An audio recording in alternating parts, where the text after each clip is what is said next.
মুন্সিগঞ্জের বাবার স্বপ্নের পদ্মা সেতু প্রকল্পের জমকালো সমাপনী অনুষ্ঠানে যোগ দিয়েছেন প্রধানমন্ত্রী। বিকেলে যাবে টুঙ্গিপাড়ায়। টানা বৃষ্টি বন্ধ হলেও দেশের বেশ কিছু এলাকায় বন্যা পরিস্থিতির অবনতি, জলাবদ্ধতায় ভোগান্তিতে লাগল মানুষ। ময়দা, ধান ও কাঠের গুঁড়া মিশিয়ে তৈরি হচ্ছে শীর্ষ ব্র্যান্ডের নকল গোখাদ্য। রংপুরের বাজারে সয়লাভ নকল গমের ভুসি, ক্ষতিগ্রস্ত খাবারটা। দিনাজপুরে বাস প্রাইভেট কার সংঘর্ষে নিহত ৫, আহত ২৮ জন। পাবনায় প্রাইভেট কার নিয়ন্ত্রণ হারিয়ে গাছের সঙ্গে ধাক্কা, প্রাণ হারিয়েছে আরো ৫ জন। আসসালামু আলাইকুম, মেরি হাসান খান। সবাইকে আমন্ত্রণ জানাচ্ছি বাইক টিভির জেলা সংবাদে। এতক্ষণ বলছিলাম সংবাদ ছিল না, এবারে জানাতে চাই পুরো প্রসঙ্গ। স্বপ্নের পদ্মা সেতুর সমাপনী অনুষ্ঠানে যোগ দিয়েছেন প্রধানমন্ত্রী শেখ হাসিনা। সেখানে ভাষণ শেষে বিকেলে সড়ক পথে টুঙ্গিপাড়ায় যাবেন। সন্ধ্যায় পিতৃভূমি টুঙ্গিপাড়ায় পৌঁছে জাতির পিতা বঙ্গবন্ধু শেখ মুজিবুর রহমানের সমাধিসৌধ বেদিতে পুষ্পস্তবক অর্পণ করে শ্রদ্ধা জানাবেন। পরে অংশ নেবেন দোয়া মোনাজাতে। শনিবার বঙ্গবন্ধুর বাল্য শিক্ষার বিদ্যাপীঠ টুঙ্গিপাড়া জিটি মডেল সরকারি প্রাথমিক বিদ্যালয়ে স্থাপিত বঙ্গবন্ধু কর্নারের উদ্বোধন করবেন প্রধানমন্ত্রী। পরে সেখানে এসব বঙ্গবন্ধুকে জানি শীর্ষক অ্যালবামের মোড়ক উন্মোচন করবেন। এরপর শিক্ষার্থীদের মাঝে শিক্ষা উপকরণ বিতরণ ও নবনির্মিত টুঙ্গিপাড়া মাল্টিপারপাস পৌর সুপার মার্কেট পরিদর্শন করবেন তিনি। এছাড়া দলীয় নেতাকর্মীর সঙ্গে শুভেচ্ছা বিনিময় সহ বেশ কয়েকটি কর্মসূচিতে অংশ নেবেন তিনি। প্রধানমন্ত্রীকে স্বাগত জানাতে আওয়ামী লীগের পক্ষ থেকে বিভিন্ন সড়কে ব্যানার, ফেস্টুন টানানো হয়েছে। মাননীয় প্রধানমন্ত্রী 2,25,89,727,835 এবারে দেশের বন্যা পরিস্থিতি। টানা বৃষ্টি বন্ধ হওয়ায় দেশের কিছু জায়গায় বন্যা পরিস্থিতির উন্নতি হলেও অনেক জায়গাতেই অবনতি হয়েছে। সুনামগঞ্জের সবকটি নদীর পানি বিপদসীমার নিচ দিয়ে প্রবাহিত হচ্ছে, তবে সিরাজগঞ্জ ও জামালপুরে অবনতি হয়েছে বন্যা পরিস্থিতির। প্রতিনিধিদের পাঠানো তথ্য ভিডিও চিত্রে রিপোর্ট করেছেন জুবাইর রহমান। অতিবৃষ্টি ও উজান থেকে নেমে আসা পাহাড়ি ঢলে দ্বিতীয় দফায় সুনামগঞ্জে বন্যা পরিস্থিতি সৃষ্টি হয়েছে। জেলার সবকটি নদ নদীর পানি বিপদসীমার নিচ দিয়ে প্রবাহিত হচ্ছে। নিম্নাঞ্চল প্লাবিত হওয়ায় আশ্রয়কেন্দ্রে ছুটছে পানিবন্দী মানুষ। এছাড়াও সুরমা নদীর পানি ষোলখর পয়েন্টে বিপদসীমার 11 সেন্টিমিটার নিচ দিয়ে প্রবাহিত হচ্ছে।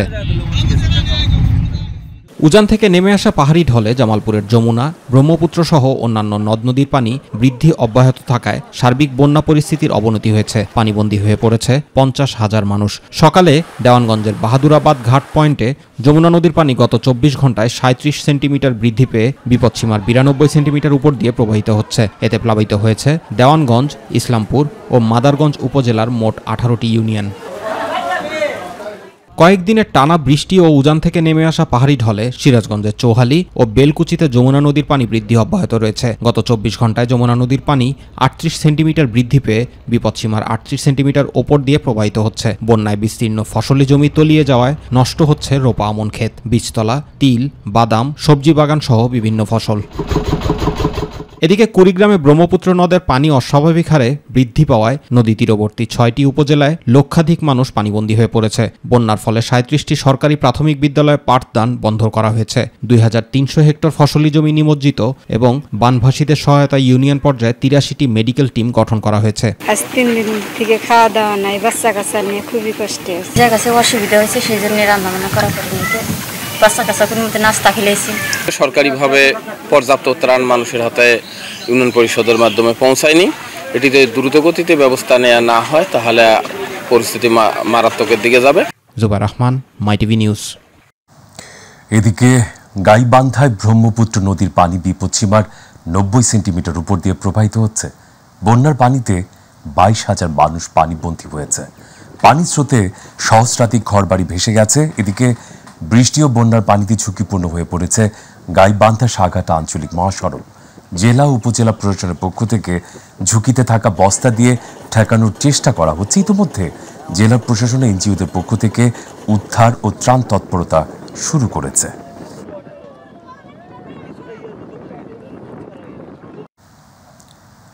উজান থেকে নেমে আসা ঢল ও মৌসুমী বায়ুর প্রভাবে যমুনা নদীর পানি বৃদ্ধি অব্যাহত রয়েছে। ইতোমধ্যে নিম্নাঞ্চল প্লাবিত হয়ে তলিয়ে যাচ্ছে চরাঞ্চলের ফসলি জমি, মাঠঘাট। দেখা দিয়েছে সরিষাবাড়ি উপজেলার পিংনা ইউনিয়নের নলসন্ধ্যা ও কাঁঠালতলা গ্রাম এলাকায় যমুনার তীব্র ভাঙন। সকালে সংসদ সদস্য আব্দুর রশিদ ভাঙ্গন কবলিত এলাকা পরিদর্শন করেন। এই সময় তিনি ভাঙ্গন কবলিত এলাকায় বালু ভর্তি জিও ব্যাগ ফেলার নির্দেশ দেন এবং বন্যা কবলিত মানুষের মাঝে শুকনা খাদ্য সামগ্রী বিতরণ করেন।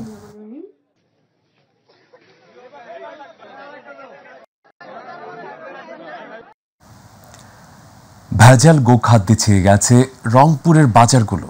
ময়দা, ধানের গুঁড়া, সুজি ও কাঠের গুঁড়ার মিশ্রণে তৈরি হচ্ছে শীর্ষ গোখাদ্য ব্র্যান্ডের নকল গমের ভুসি। বিএসটিআর এর অনুমোদিত সিল সহ বাজারজাত হচ্ছে অনায়াসে। এ নিয়ে তেমন ভূমিকাও নেই প্রাণী সম্পদ বিভাগের। রংপুর থেকে মাহমুদুল হাসানের তথ্যচিত্রে রিপোর্ট করেছেন ইলিয়াস কমল।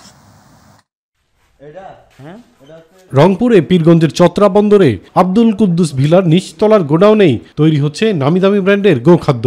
ময়দা, ধানের গুঁড়া, সুজি ও কাঠের গুঁড়া মিশিয়ে নিমেষেই তৈরি হচ্ছে শীর্ষস্থানীয় ব্র্যান্ডের নকল চিকন গমের ভুসি। আর তা দীর্ঘদিন ধরে বাজারজাত করে আসছেন জিয়াউর রহমান নামের এক ব্যবসায়ী। জিয়ার তৈরি করা ভেজাল ভুসি গরুকে খাইয়ে বিপাকে পড়েছেন সাধারণ খামারিরা।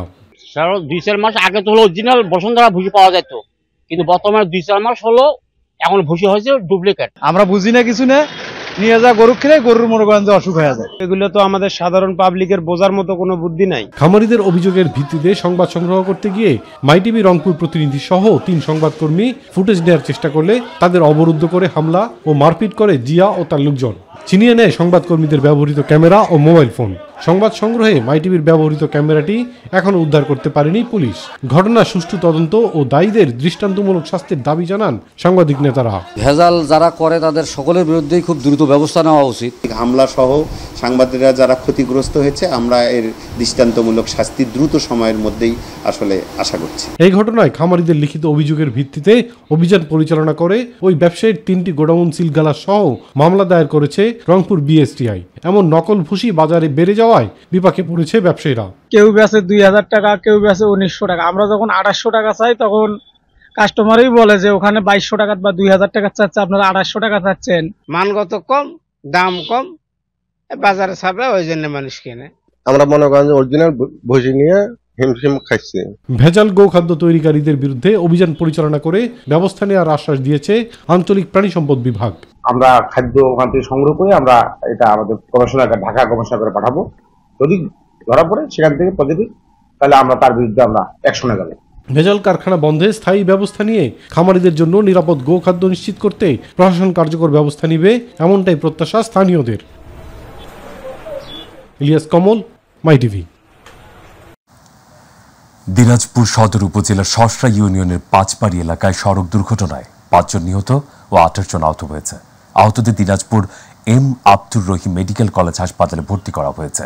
পুলিশ জানায়, সকালে দিনাজপুর থেকে একটি আমবোঝাই ট্রাক ও ঢাকা থেকে ঠাকুরগাঁওগামী নাবিল পরিবহনের গাড়িটি শসরা ইউনিয়নের পাঁচবাড়িতে পৌঁছলে মুখোমুখি সংঘর্ষে নাবিল পরিবহনের ড্রাইভার হাসু ও হেলপার ঘটনাস্থলে নিহত হয়। গুরুতর আহতদের দিনাজপুর এম আব্দুর রহিম মেডিকেল কলেজে নিলে সেখানে এক শিশু সহ 3 জনের মৃত্যু হয়। দিনাজপুর কোতোয়ালি পাবনার ঈশ্বরদীতে প্রাইভেট কার নিয়ন্ত্রণ হারিয়ে গাছের সঙ্গে ধাক্কা লেগে 5 জন নিহত হয়েছেন। এই ঘটনায় আরো 2 জন আহত হয়েছেন। বৃহস্পতিবার রাত 9টার দিকে উপজেলার পাবনা ঈশ্বরদী মহাসড়কের দাসুরিয়া সুগার মিলের সামনে এই দুর্ঘটনা ঘটে। তাৎক্ষণিকভাবে হতাহতের নাম পরিচয় পাওয়া যায়নি। পাকশি হাইওয়ে থানা পুলিশের ভারপ্রাপ্ত কর্মকর্তা আশিস কুমার স্যানাল জানান, রাতে ঈশ্বরদী থেকে পাবনার দিকে যাচ্ছিল প্রাইভেট কারটি। পথে ঘটনাস্থলে পৌঁছলে নিয়ন্ত্রণ হারিয়ে রাস্তার পাশে বৈদ্যুতিক খুঁটি ও গাছের সঙ্গে ধাক্কা লেগে ঘটনাস্থলে 3 জন নিহত হয়েছে। আহত 4 জনকে উদ্ধার করে হাসপাতালে নেওয়া হলে কর্তব্যরত চিকিৎসক আরও 1 জনকে মৃত ঘোষণা করেন। হতাহতের নাম পরিচয় শনাক্তের চেষ্টা চলছে। ফরিদপুরের ভাঙ্গায় বাসের সাথে মুখোমুখি সংঘর্ষে পিকআপ চালক ও হেলপার নিহত হয়েছেন। এই দুর্ঘটনায় বাসের অন্তত 15 জন যাত্রী আহত হয়েছেন। দুপুরে ফরিদপুর বরিশাল মহাসড়কের পুকুরিয়া যদুরদিয়া নামক স্থানে এই দুর্ঘটনা ঘটে। তবে তাৎক্ষণিকভাবে নিহতদের পরিচয় পাওয়া যায়নি। হতাহতদের উদ্ধারে ভাঙ্গা ফায়ার সার্ভিস ও পুলিশ কাজ করছে।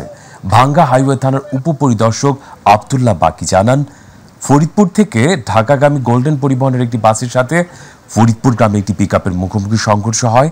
এতে বাস ও পিকআপের সামনের অংশ দুমড়ে মুচড়ে যায়। এই সময় বাস ও পিকআপ ছিটকে বৈদ্যুতিক খুঁটির সাথে ধাক্কা লাগে। এতে ভাঙ্গা অঞ্চলে বিদ্যুৎ সরবরাহ বন্ধ হয়ে যায়। এদিকে দিনাজপুরের ফুলবাড়িতে ট্রাক ও নসিমনের মুখোমুখি সংঘর্ষে 2 জন নিহত ও 4 জন আহত হয়েছে। স্থানীয়রা জানান, বিকেলে ফুলবাড়ি ঢাকা মহাসড়কে ফায়ার সার্ভিসের পাশে এই দুর্ঘটনা ঘটে। সাতক্ষীরার শ্যামনগর উপজেলায় একটি চিংড়ি ঘেরে ইউনিয়ন কৃষক লীগের সাধারণ সম্পাদক আবুল কাশেমকে কুপিয়ে হত্যা করেছে দুর্বৃত্তরা। নিহত আবুল কাশেম গাবুড়ে ইউনিয়ন কৃষক লীগের সাধারণ সম্পাদক। বৃহস্পতিবার রাতে শ্যামনগর উপজেলার গাবুড়ে ইউনিয়নের খোলপেটুয়া গ্রামে এই ঘটনা ঘটে। নিহতের মরদেহ ময়নাতদন্তের জন্য সাতক্ষীরা সদর হাসপাতালে মর্গে পাঠানো হয়েছে। শ্যামনগর থানার ভারপ্রাপ্ত কর্মকর্তা আবুল কালাম আজাদ জানান, চিংড়ি ঘের নিয়ে বিরোধকে কেন্দ্র করে আবুল কাশেমকে প্রতিপক্ষরা হত্যা করেছে বলে নিহতের স্বজনদের ধারণা।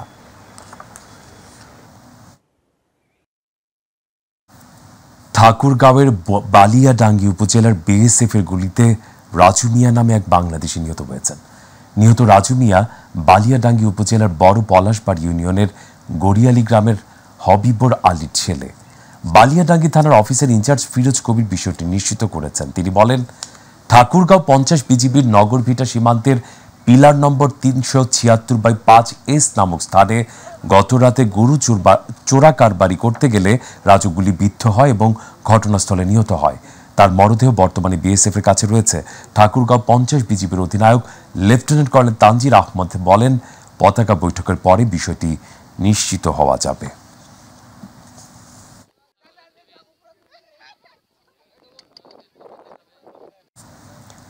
এবার Sharmin card centre Chattogram bulletin.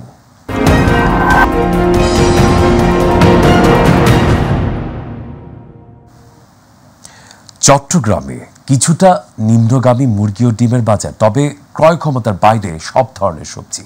আজ নগরীর বিভিন্ন বাজার ঘুরে দেখা গেছে বেড়েছে সব ধরনের সবজির দাম কেজি প্রতি 20 থেকে 25 টাকা।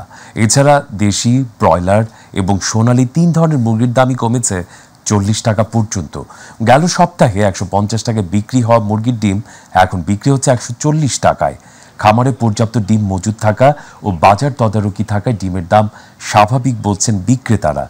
পাইকারি বাজারে গত সপ্তাহের তুলনায় ভারতীয় দেশি পেঁয়াজের দাম 5 থেকে 6 টাকা বেড়ে বিক্রি হচ্ছে 96 ও 92 টাকায়। তবে ক্রেতারা বলছেন, দ্রব্যমূল্যের দাম নিয়ন্ত্রণে সরকারের কড়া মনিটরিং দরকার। সম্প্রতি চট্টগ্রাম নগরীর বাইজিদ বুস্তামি থানার চাঞ্চল্যকর মানব পাচার মামলার নেপথ্যে থাকা ইভেন্ট ম্যানেজমেন্ট কোম্পানির কার্যক্রমের আড়ালে নারী পাচার চক্রের মূল হোতা বেল্লাল হোসেনকে লক্ষ্মীপুর সদর থেকে গ্রেপ্তার করেছে র্যাব 7 ও র্যাব 11-র যৌথ আভিযানিক দল। র্যাব 7-এর সিনিয়র সহকারী পরিচালক শরীফুল আলম জানান, গোপন সংবাদের ভিত্তিতে লক্ষ্মীপুর সদর থানাধীন সানকি ভাঙ্গা এলাকায় র্যাবের 2টি যৌথ আভিযানিক দল অভিযান পরিচালনা করে তাদের গ্রেপ্তার করতে সক্ষম হয়। গ্রেপ্তারকৃত আসামি সংক্রান্তে পরবর্তী আইনানুগ ব্যবস্থা গ্রহণের জন্য চট্টগ্রাম মহানগরীর বাইজিদ বুস্তামি থানায় হস্তান্তর করা হয়েছে। চট্টগ্রাম নগরীর বাইজিদ বুস্তামি এলাকার একটি মাদ্রাসা শিক্ষককে থানায় আটকে রেখে ইয়াবা ও অস্ত্র মামলায় ফাঁসানোর হুমকি দিয়ে 1 লাখ টাকা, 1.5 লাখ টাকার চেক ও খালি স্ট্যাম্পে সই নেওয়ার অভিযোগে 3 পুলিশ কর্মকর্তা সহ 5 জনের বিরুদ্ধে মামলা হয়েছে। গতকাল Chittagong metropolitan magistrate Nusrat Jahan junior আদালতে মামলাটি করেন আজিজুল হক নামে এক মাদ্রাসা শিক্ষক। বাদীর আইনজীবী মাহমুদুল হক জানান, আদালত মামলাটি গ্রহণ করে police bureau of investigation Chattogram metro ইউনিটকে তদন্তের নির্দেশ দিয়েছেন। চট্টগ্রাম নগরীর পতেঙ্গা সৈকতের ওয়াকওয়েতে মোটরসাইকেল দুর্ঘটনায় এক যুবক নিহত হয়েছেন। এ সময় 5 বছরের আরও এক শিশু আহত হয়। পতেঙ্গা থানার উপপুলিশ পরিদর্শক আশিস দে জানান, গতকাল খবর পেয়ে ঘটনাস্থলে গিয়ে আহত অবস্থায় এক শিশুসহ 2 জনকে উদ্ধার করে তাদের চট্টগ্রাম মেডিকেল কলেজ হাসপাতালে পাঠানো হয়েছে। চমেক পুলিশ ফাঁড়ির ইনচার্জ নুরুল আলম আশেক জানান, পতেঙ্গায় বাইক দুর্ঘটনা গুরুতর আহত 2 জনকে হাসপাতালে নিয়ে আসলে কর্তব্যরত চিকিৎসক শিপন নামে একজনকে মৃত ঘোষণা করেন।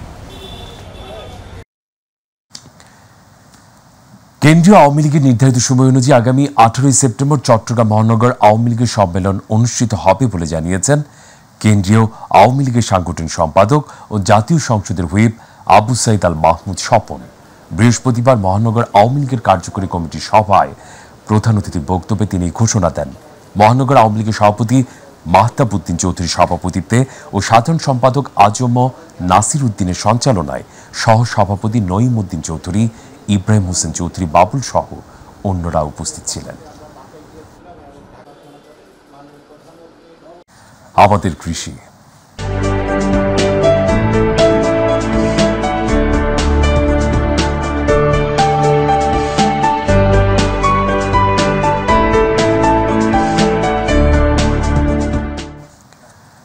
পটুয়াখালীর কলাপাড়ায় ঘূর্ণিঝড়ের রিমালে ক্ষতিগ্রস্ত ক্ষুদ্র প্রান্তিক কৃষকের মাঝে বিনামূল্যে প্রায় 85 লাখ টাকার রোপা আমন ধানের বীজ ও রাসায়নিক সার বিতরণ করা হয়েছে। উপজেলার কৃষি অফিস মিলনায়তনে 9,890 জন কৃষাণীর মাঝে এসব বিতরণ করা হয়। অনুষ্ঠানে উপজেলা নির্বাহী কর্মকর্তা রবিউল ইসলামের সভাপতিত্বে প্রধান অতিথির বক্তব্য রাখেন উপজেলা পরিষদের চেয়ারম্যান আব্দুল মোতালেব তালুকদার। এ সময় উপজেলার কৃষি কর্মকর্তা কৃষিবিদ আরাফাত হোসেন, ভাইস চেয়ারম্যান ইউসুফ আলী, মহিলা ভাইস চেয়ারম্যান শাহিনা পারভিন সীমা বক্তব্য প্রদান করেন। এদিকে যশোরের মনিরামপুরে উপজেলা ভূমি অফিসে বৃক্ষরোপণ অভিযান হিসেবে বিভিন্ন প্রজাতির চারা রোপণ কার্যক্রমের উদ্বোধন করা হয়েছে। উপজেলা ভূমি অফিস প্রাঙ্গণে বর্ষার সৌন্দর্য বর্ধনের অংশ হিসেবে বিভিন্ন প্রজাতির গাছ ও ফুলের গাছের চারা রোপণ করা হয়। এই সময় মনিরামপুর উপজেলা সহকারী কমিশনার ভূমি ও এক্সিকিউটিভ ম্যাজিস্ট্রেট নিয়াজ মাখতুম সহ আর অনেকে উপস্থিত ছিলেন। দিনাজপুরে ফুলবাড়িতে অনাবাদী পতিত জমি ও বসত বাড়ির আঙ্গিনায় পারিবারিক সবজি পুষ্টি বাগান স্থাপন প্রদর্শনীর উপকরণ বিতরণ করা হয়েছে।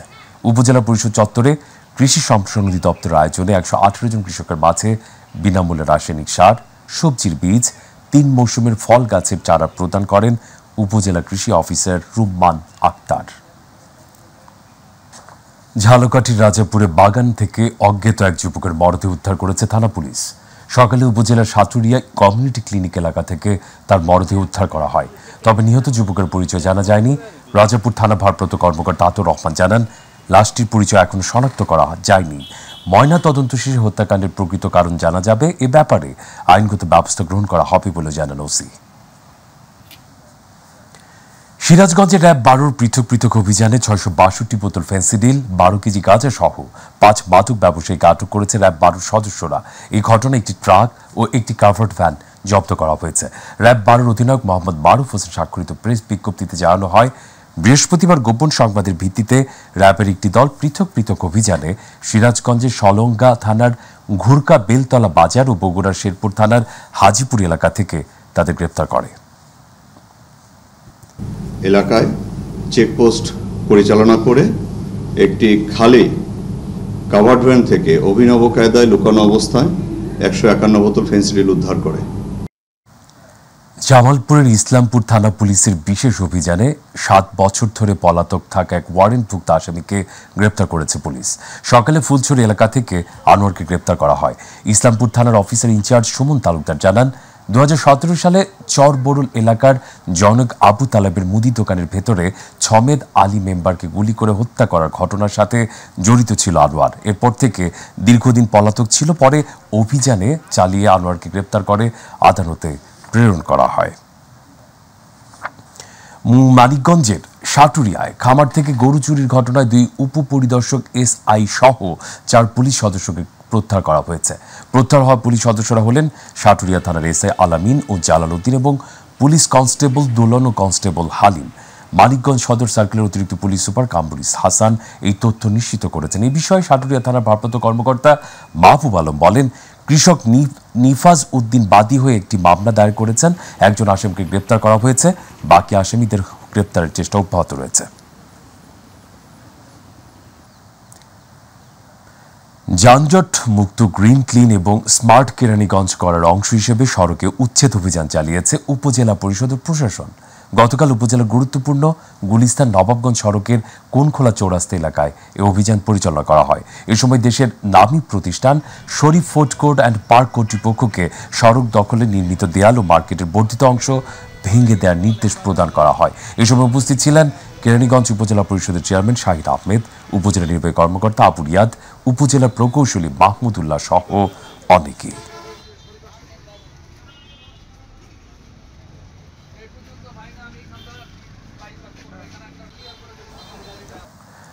কোটা পদ্ধতি বাতিল করে 2018 সালের পরিপত্র বহাল রাখা সহ 4 দফা দাবিতে সড়ক অবরোধ করে অবস্থান নেন খুলনা বিশ্ববিদ্যালয়ের শিক্ষার্থীরা। শহরের 0 পয়েন্ট মোড় অবরোধ করে রাখে তারা। শিক্ষার্থীরা বৃষ্টি উপেক্ষা করে তাদের দাবি জানান দিয়ে বিভিন্ন স্লোগান দেন। এই সময় 0 পয়েন্টের চারদিকে সড়কে যানজটের সৃষ্টি হয়। শিক্ষার্থীরা 4 দফা দাবিতে তাদের আন্দোলন চালিয়ে যাচ্ছেন।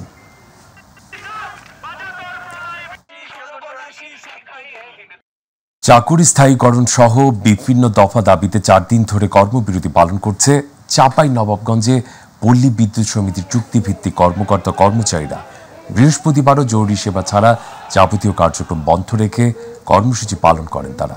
চাঁপাইনবাবগঞ্জের নয়াগোলা এলাকায় পল্লী বিদ্যুৎ সমিতির সদর দপ্তরে অবস্থান নিয়ে কর্মসূচি সংক্ষিপ্ত সমাবেশ করেন কর্মকর্তা কর্মচারী। এই সময় বক্তব্য দেন বিভিন্ন জোনাল ও সাব জোনাল অফিসের প্রকৌশলী, বিলিং সহকারী, মিটার রিডার ও লাইনম্যানরা।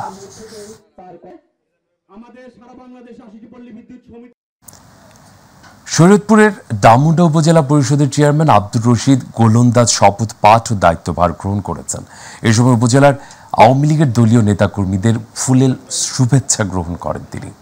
উপজেলা পরিষদ কক্ষে আয়োজিত দায়িত্ব গ্রহণ উপলক্ষে মিলাদ দোয়া মাহফিল আয়োজন করা হয়। ভোলায় বয়ঃসন্ধিকালীন নারী স্বাস্থ্য সচেতনতা বৃদ্ধি ও সুরক্ষা সামগ্রী বিতরণ করা হয়েছে। বাপ্তা ইউনিয়নের নাসরিন স্কুলের 12 থেকে 14 বছরের বয়সী মেয়ে শিক্ষার্থীদের নিয়ে পর্ষা সমাজ কল্যাণ সংস্থায় আয়োজন করে। আলোচনা সভায় বাপ্পা ইউনিয়ন পরিষদের চেয়ারম্যান ইয়ানুর রহমান বিপ্লব মোল্লার সভাপতিত্বে প্রধান অতিথির বক্তব্য রাখেন ভোলা সদর উপজেলা চেয়ারম্যান মোহাম্মদ ইউনুস। বিশেষ অতিথি ছিলেন উপজেলা নির্বাহী কর্মকর্তা সচল চন্দ্র শীল, উপজেলা ভাইস চেয়ারম্যান শাহ আলী নামাজ পলাশ সহ ইলেকট্রনিক্স মিডিয়ার সাংবাদিক বৃন্দরা।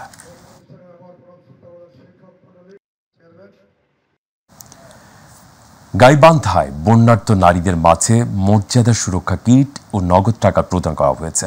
গতকাল দাতা সংস্থা UNFP এর সহযোগিতায় উপজেলার কুন্দেরপাড়া বন্যা আশ্রয় কেন্দ্র সহ বিভিন্ন চরে পানিবন্দী 300 জন নারীর মধ্যে মর্যাদা সুরক্ষা সামগ্রী ও নগদ অর্থ প্রদান করেন জেলা প্রশাসক কাজী নাহিদ রসুল। এই সময় অতিরিক্ত জেলা প্রশাসক সুশান্ত কুমার মাহাতো ও উপজেলা নির্বাহী অফিসার মাহমুদ আল হাসান উপস্থিত ছিলেন। কুমিল্লা, ব্রাহ্মণবাড়িয়া ও চাঁদপুর জেলার গুরুত্বপূর্ণ গ্রামীণ অবকাঠামো উন্নয়ন প্রকল্পে সদর উপজেলার আদম খান সড়কের 300 মিটার দৈর্ঘ্য PSC গার্ডার ব্রিজ নির্মাণ কাজের ভিত্তিপ্রস্তর উদ্বোধন করা হয়েছে। দুপুরে সদর উপজেলার কালীভাঙতি এলাকায় এই ভিত্তিপ্রস্তরের উদ্বোধন করেন সমাজ কল্যাণ মন্ত্রী ডাক্তার দীপু মনি। পরে তিনি ভিত্তিপ্রস্তরের ফলক উদ্বোধন করে নির্মাণাধীন কাজের স্থান পরিদর্শন করেন। শেষে দেশ ও জাতির কল্যাণে বিশেষ মোনাজাত করা হয়।